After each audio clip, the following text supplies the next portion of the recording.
Good morning, we're coming to you live from GNOME Studios in the Fallout Shelter underneath the WIUX Studios in Bloomington, Indiana. Today's top story: the construction work being conducted at the IU Kelley School of Business has been revealed to be the addition of a new Kilroy's Bar and Grill, which will be attached to the actual business school. Kilroy's and Kelley School executives explain the project is mutually beneficial because it will offer the students a recreational study area, as well as offer Kilroy's a location for its most loyal customers. Many business school students explain that they usually walk straight from class to the bar anyway, so this will save them time and cab fare. The Bloomington Public Library and the Bloomington Hospital are both also strongly considering the addition of a Kilroy's Bar and Grill. However, all other local bar owners insist that having 5 Kilroy's bars on campus is, quote, excessive. This is GNOME News Radio.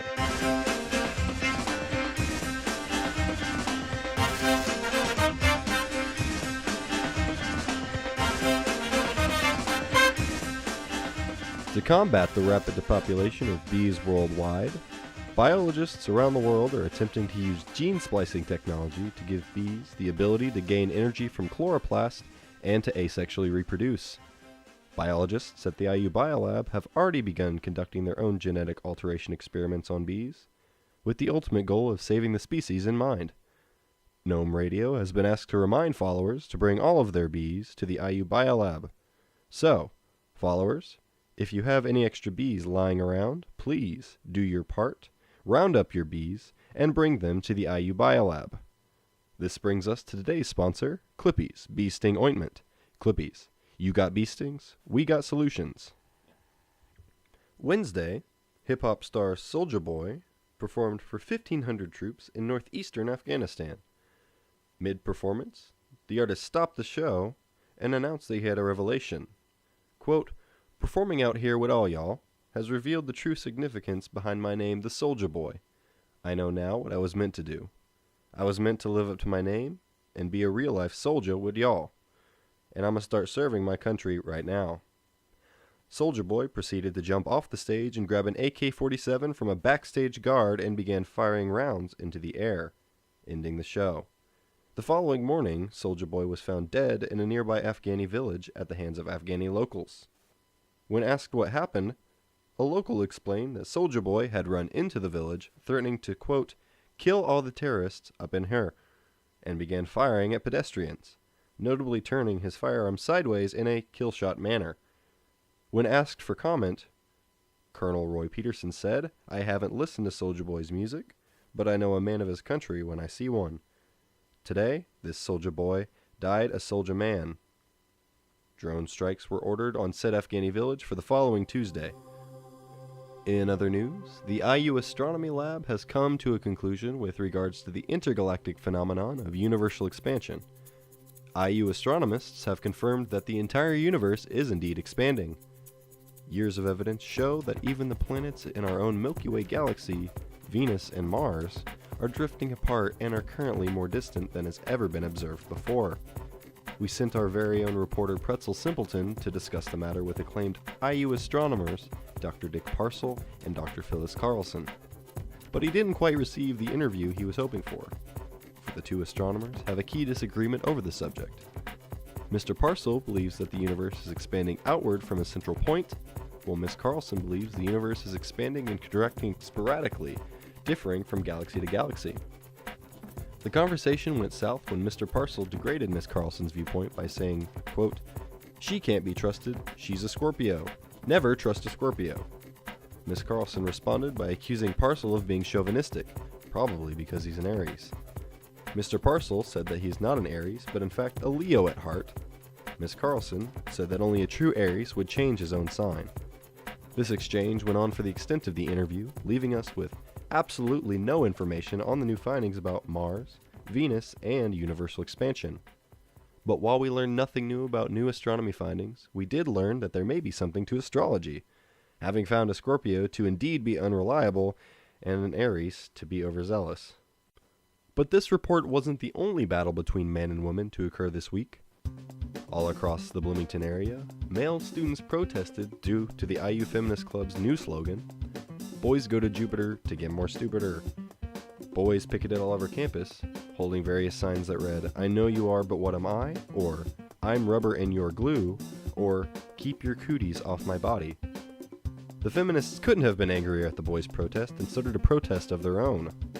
This Wednesday, the feminist club's protest of the male students' protest of the club's slogan got so out of hand that riots began all along Kirkwood Avenue and continued all throughout southern Bloomington.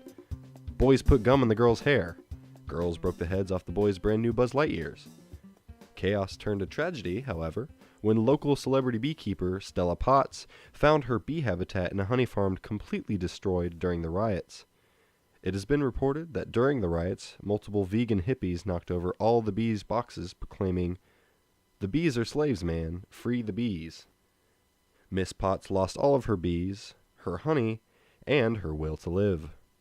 Luckily, the IU Biolab swooped in this weekend to help with donating hundreds of unaltered bees from their experiment population to Miss Potts' farm. The Biolab has assured the public that none of these bees donated to Miss Potts' farm have been genetically altered. None of them. We at GNOME Studios are sure everyone has noticed the increase of a very unique culture. That's right, we're talking about all the clowns that have been popping up all around Bloomington. Clowns in the park, clowns in the dark. Clowns are the terror from which our fear sparks. Clowns have been showing up, it seems like, everywhere since the beginning of October. More and more clowns show up every day in our restaurants, our malls, our street corners, town halls. It's starting to feel like there are no non-clowns at all. The increase in clowns is truly exponential. This increase has force, momentum, potential. We sent reporter Pretzel Simpleton to speak with the clowns so that we could fully understand where these clowns are coming from, and also why so many have come to Bloomington. Pretzel explained to us that every clown he prodded about the influx in clown population responded with the exact same remark. Each clown simply said, "I'm late for a thing," and quickly and nervously scampered off, leaving poor Pretzel once again with no new information. But while we may never know where each clown goes, the whole town remains arose by each big red nose. In other news, to prevent drowning, the mayor has hired 35 lifeguards to monitor the carpool lane all along 2nd Street in downtown Bloomington. While city officials insist that lifeguards are not necessary, as the carpool lane does not actually contain any water, local parent organizations support the mayor's act of caution, wishing to avoid the risk of children drowning, no matter the location. One of the assigned lifeguards explained, "Yeah, I just sit out here and, watch traffic, making sure nobody drowns, I guess." Since heavy storms are predicted for later this week, perhaps the mayor's caution is not in vain.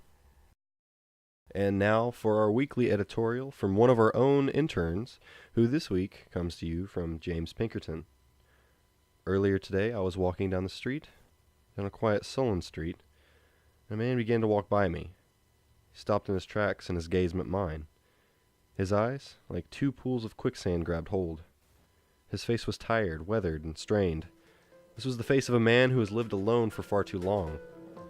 He stood there, growing cold beneath his misery. This man was truly tortured by his own existence. I watched him drowning inside himself, inside the pool of his own despair. I could tell that for years he has followed the lights at the end of the tunnel only for them to be shut off before his very eyes. For him, this life was no tunnel but an endless abyss of dark blue, twisting into negative space, the devil's infinity. Each breath broke his bones, for he knew that each inhalation stretched on his wretched existence. And then suddenly, I noticed this matted hair, and his chapped lips and nose, his slim figure, all a tattered shell covering leagues of familiar feelings. I realized that this wasn't a man as much as it was a window, just as it wasn't a man as much as it was a reflection of me. Thanks, James. It's good to know that the antidepressants are starting to take effect. In other news, a strange old man in a flattering skin-tight jumpsuit has been seen around Bloomington. He has been reported to be looking up at streetlights and walking on the tops of tall buildings. One observer overheard the man muttering about Campbell's reduced sodium chicken noodle soup. Police have tried to apprehend this man, but he has consistently outrun them on foot, even when they pursued him in their police cars. If you or anyone you know has come into contact with this man and is unnerving behavior, GNOME Radio has been asked by City Hall to remind you that you must report to your nearest Walmart for memory reallocation. An update on Miss Potts' newly repopulated bee farm. Apparently, Miss Potts' farm and Miss Potts' house have become overran with bees, almost as if the bees are reproducing asexually and gaining energy from the sun. Local citizens are informed by City Hall not to worry. Miss Potts' house has been quarantined. A fumigation tent has been put up over her house, and the mass of bees is being handled. It is all under control. All under control. The IU Physics Lab completed work on a prototype of, wait for it, a time reversal device. Pretzel Simpleton was out speaking with clowns this morning, so we sent one of our interns, Clubsy Fogel, to gather information on this technological breakthrough.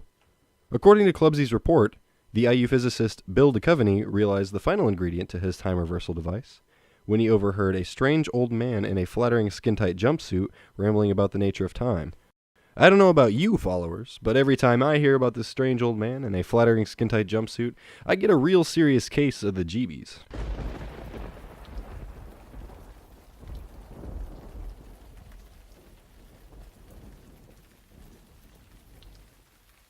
Last week, the IU Biolab resurrected hip-hop icon Tupac Shakur. While they claim to have resurrected him for the betterment of mankind, the general feeling around here is that the IU Biolab more likely accomplished this out of arrogance, or out of desire to be God. Last Wednesday, at the stroke of midnight, lightning struck, clouds rumbled, rain poured down, and a scream was heard. "It's alive!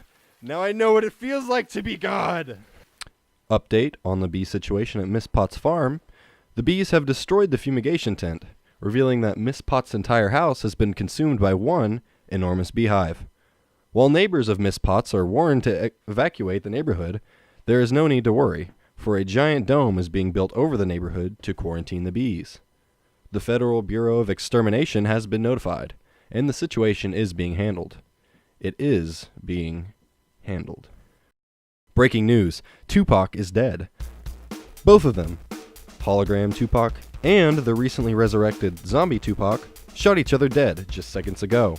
After a rap battle of the ages got out of hand, Zombie Pac took the stand, said you ain't the real Tupac if you just a hologram. Hell nah, said hologram Pac, I'll pop your ass with my Glock. And so the hologram and zombie put an end to Tupac. New Pac album drops next month. As you are well aware, a multitude of pictures of worlds have popped up on various buildings on the IU campus.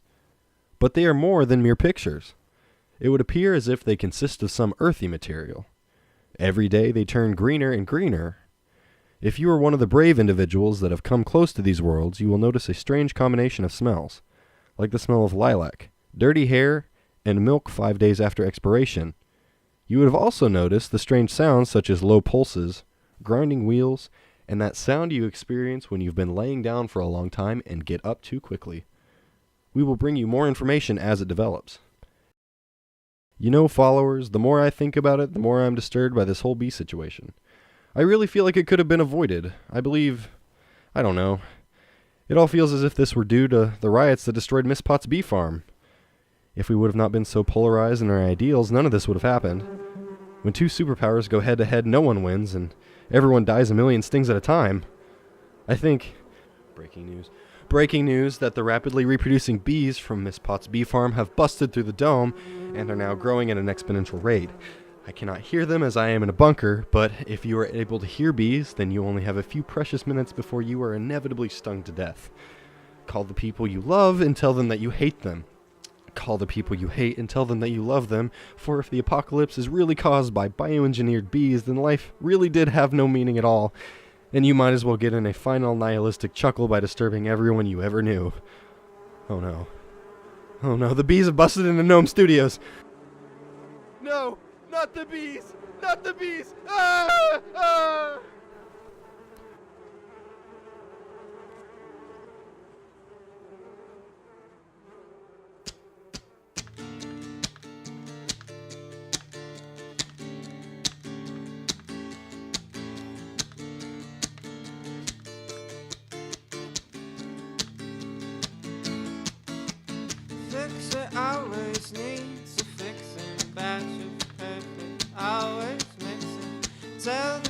fixer, he's still broken.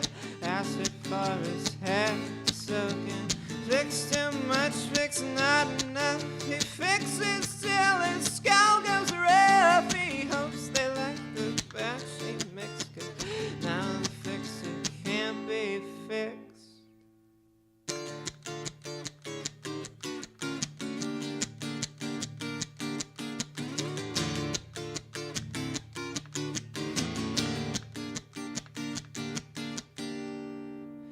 Fixer likes his women wild, can't get sober, girls to smile.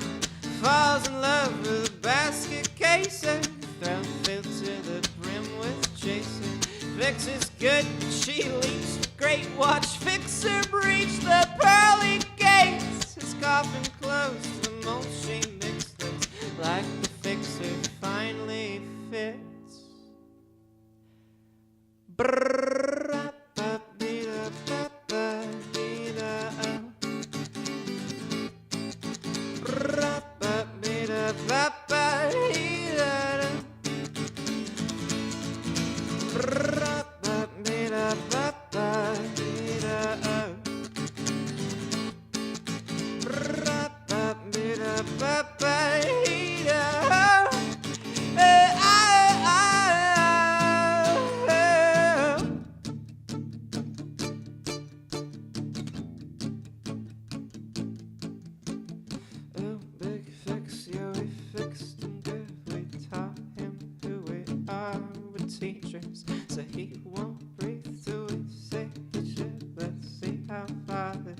Bridal reaches, swing those hips, yeah, she kisses, she flicks it, pricks it, vixen's fodder, ooh, big lips, yeah, she kisses, good, takes off her shoes, suddenly he's taller, ooh, big fix, yeah, we fix it good, we taught him who we are, we teachers, so he won't breathe till we say he should, let's see how far this bridal reaches, those hips, yeah, she tricks him good, she flicks him, bricks him, vixen's fodder, ooh, bigger lips, yeah, she kisses good, takes off her shoes, suddenly he's taller.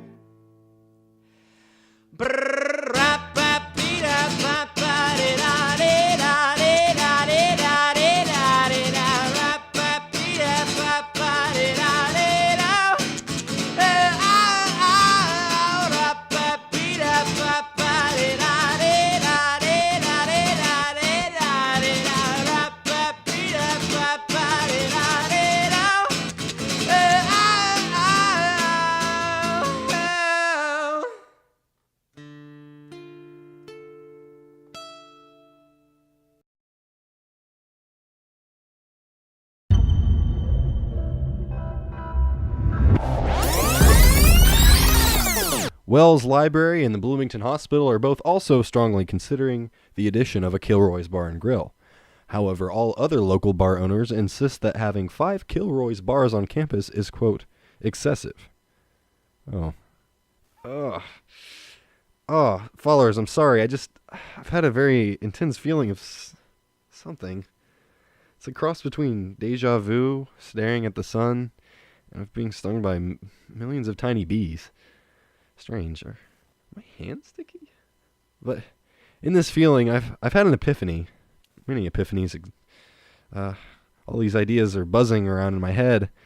So many, I'm not sure where to begin. Well, I guess to start, I'm struck by a sincere sense of danger with regards to people dividing themselves into polarized groups. Men versus women, Republican versus Democrat, Coke versus Pepsi, opposing camps, tribes, armies, hives. It is dangerous. We've become quite accustomed to such a mentality, an us versus them mentality. When true groups become so large and polarized, it doesn't take much to set off a chain reaction of cataclysmic events. Fighting fire with fire will only leave the world scorched. One single person with a bee in his or her bonnet could trigger the collapse of an entire civilization, of perhaps our civilization. Becoming enemies of one another is to become enemies of ourselves. Strange. I feel as though I'm warning us all of this just in time to save us, but Somehow there is no immediate danger. In these times of great uncertainty, we must keep in mind not to let our differences make us forget who we are. Perhaps what we believe doesn't make us right, and perhaps what they believe doesn't make them wrong. Perhaps the only thing that is right is to shake hands and to, well, work as one, like worker bees in a hive, striving only to please the queen bee, our own survival. So, I suppose, let us unite for the betterment of mankind. May we become truly unpolarized so that we can make a beeline to paradise. In a peaceful earth lies a powerful utopia, sailing through space in mysterious ecstasy. I might also add to that, yeah? Okay, pardon me, followers, but just now a strange old man in a flattering skin-tight jumpsuit walked into the studio and handed me a note that says, "Read on air." Well, since I'm contractually obligated to read anything handed to me, I suppose I must read this note, and... what? Where did the strange old man in the flattering skin-tight jumpsuit go? I swear he just vanished. Well, anywho, his note reads, "You are welcome, fellow humans. Now you must return the favor.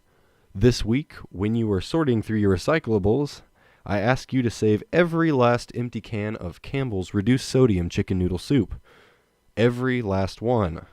Then, at nightfall, place them on your front doorstep. This is crucial. We must avoid another reckoning." I wonder why he said you're welcome. The only thing he's done for me is give me a serious case of the jeebies. How strange. What a crazy old man. What a flattering skin-tight jumpsuit. Well, since I've come into contact with the man in the flattering skin-tight jumpsuit, I am obligated by law to take a trip to the local Walmart for memory reallocation, whatever that means. So I better do that right now before I forget. Oh, I'm so sorry to cut this broadcast short. Till next time, dear followers. Till next time.